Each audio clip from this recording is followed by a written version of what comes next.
Hey there guys, welcome back to another episode of Misplaced Garage. Today I'm going to be going through and buttoning up a couple of things that I don't want to forget. Kind of like tightening down the engine mounts. Those needs to be good and secure. I made a list over here of some things that I still need to do. So before driving, tighten motor mounts, re-torque rear suspension, which I also need to put a nylock nuts on the rear suspension bolts rather than the standard nuts. And then it needs new wheels, it needs a drive shaft, brake system leak test, and check fluids and clamps. Obviously I'm not quite far enough to start driving it, but I need to start thinking about driving it, and I don't want to forget anything like not having the engine mounts tight. So the way I designed these motor mounts was not exactly the best way. I ended up, so I have a bolt going through here obviously into a rubber mount, and then I have a bolt going through this U shape here into this factory Miata motor mount area, and the bolt is in there but I can't reach it with a normal wrench because it doesn't have enough offset. So I'm gonna make my own out of this little guy. I should just be able to bend this up so then it's like an L basically, and I can turn it into a one-time tool basically. I ended up widening the jaw here with a file just a little bit, and then I'm able to slide it up in here underneath the motor mount and grab the nut on the back side, so then I can tighten the nut on this side down. This doesn't really need to be super strong because I'm tightening this side. And once there's some tension on the other side, it won't spin anymore. The drive shaft is gonna be up in here, and it goes all the way back to there. Not a very long drive shaft, but it's got room. And if I'm able to jump the exhaust down right about here, I'll be able to follow this pathway all the way down and go off to the side of the differential, and I'll be able to go straight out basically. It'll have a couple of complex bends and stuff like that, but I ordered a exhaust kit that basically has bends in it that I'll be able to cut and then kind of pie cut them into the exhaust. A lot of this has to do whether I can actually weld it or not, because I'm not that good at welding and I am very limited on what I can and cannot weld, but luckily I am willing to give it a try and see what happens. Here we go. So this is the new exhaust that I'm going to be making out of. It's real oily, so I'm not going to touch it too much, but I should be able to use these pieces to make what I need, and this will be fun. I believe the factory Miata exhaust size is like 1 3/4 or 1 7/8, so I went with a 2-inch exhaust to make it a little more free-flowing. Hopefully, we will see. But yeah, I'm pretty excited. This will be my first like exhaust that I'm making. I haven't ordered a catalytic converter yet or a muffler yet. I'm just gonna try and get the first little piece made up here and see if I can be happy with the results.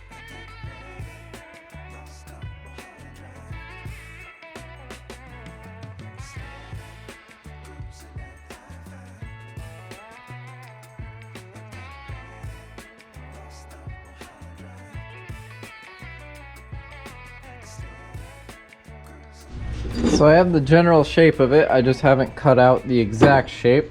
This fits on the bolts. And now I'm going to leave it not cut out just so that when I'm welding it, the likelihood of it bending or turning is a lot less. So I'm gonna leave it like that, weld it together as is, and then cut it out. I wasn't exactly able to go to my plan that I wanted, so I turned the wheels at full lock here. So that's all the farther they'll be able to go. And I cut this piece out of one of my 45s. And I think I might be able to just snake it down next to the tire. I think I might have to cut a little bit more of a aggressive corner, but I think that might be the solution there. So then I won't have to like flatten a piece of pipe or anything like that. I'll just be able to run it down this way and then out the back. So I did a couple of practice welds. Obviously they aren't beautiful, but they look like they might hold. So I'm gonna hit this a couple of times with my sledgehammer and see if the weld breaks or see if the metal starts bending. If the weld breaks, I'll have to change my settings, but if not, I'm looking pretty good. This is obviously a very rudimentary way to do this, but it'll tell you if your weld is pretty strong.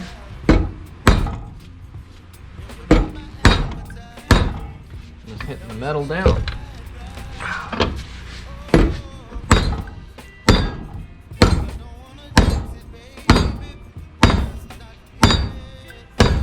I guess you could say that the welds are pretty strong.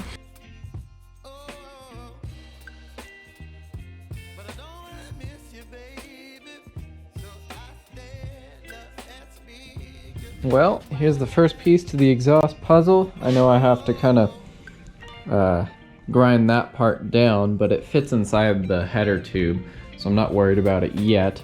But it does fit on there just fine. One of the nuts I'll have to thread on while I put this on, but it does slide all the way on and fits right where it's supposed to. Now my next thought process is, what am I gonna do for the next piece of the puzzle? And I think I might end up cutting the end of this guy, so that I can slide a 90 on there. Something that looks a little bit like this. So this is header up here. I want to be able to slide one of these on and clamp it on there, so I think I might have to cut that guy somewhere, and then I'll be able to clamp this piece on so it's easily removable. So I've now probably taken about 1.5 inches off of this pipe so that I can snake this just under the car. And I cut some relief cuts in this so then I can clamp it down, because if it was just a full circle, the clamp wouldn't be able to obviously clamp. So this will allow it to come together. And now I'm hoping that those two pieces fit, otherwise I'm going to be running into some more problems.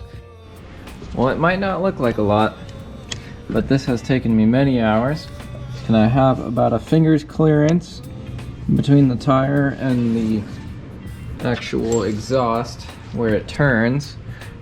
This is not the most amount of clearance I'll have, because once I'm sitting in the car, it'll go down a little bit, which then the radius of the tire will be a little bit less, so I'll gain more clearance. So I think for now, that's where I'm gonna stop on the exhaust for the moment, because I'm still waiting for a couple of parts like a catalytic converter and a muffler.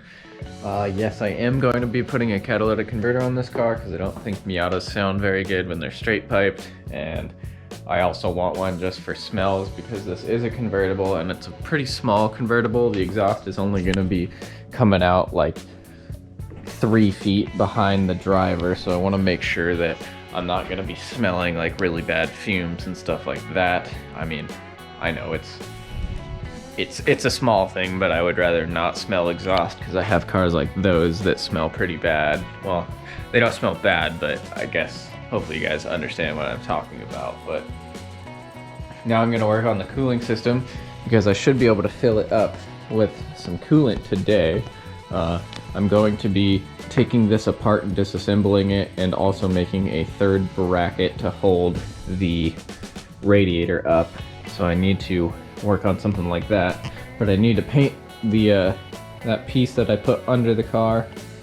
So I built something that kind of looks like this. I built 2 of them, but I'm not sure I'm going to end up using both of them, because adding this one makes this radiator extremely rigid, and I don't think I want it quite that rigid, so I think I'm just gonna do 3 total supports. So obviously there's one here, one over there, and then this third one up here, because if I make it too rigid, when the frame bends, it might crack the radiator somewhere.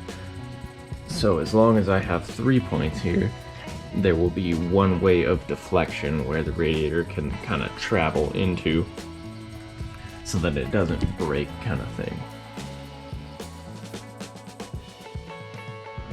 So I'm actually gonna reroute all of these 3 wires. I think one of them I don't quite need, but all I gotta do is pull it back through, I believe, because they don't need to go to the front of the car. That looks like this one. Pull this guy back through. And this has my signal wires to my oil pressure sensor and my temperature gauge, and then this wire goes to the inside of the car as well, because this is a part of that painless kit that I used, and I'll be able to attach these to each one of them, and I'll have a nice and easy connection to my temperature gauge. So I got both of those wired up, not only the oil pressure sensor but also the temperature sensor, and I installed the gauge inside. Let me walk around to the other side. I installed this gauge in here. Now obviously this is not going to be my long-term dash. This is just to get the car moving around basically. And it sits like that, so not a big deal. Anyways guys, I'm gonna leave this video there. Currently painting all the radiator mounts and these parts down here where they were raw metal. I'm just doing that just to protect the raw metal so it doesn't rust over the course of this summer. Obviously it's not a long-term fix, but it's better than it just being raw metal. Unfortunately I couldn't get any farther on the exhaust because I'm still waiting for some more pieces, so shipping's kind of been weird lately. But yeah, hopefully next video I'll have the radiator filled up because I got all the coolant for it. I just got to wait for some stuff and it should be here for next video. And if you guys like the video, please consider liking, commenting, and subscribing. It really helps me out. And I will see you guys in the next one.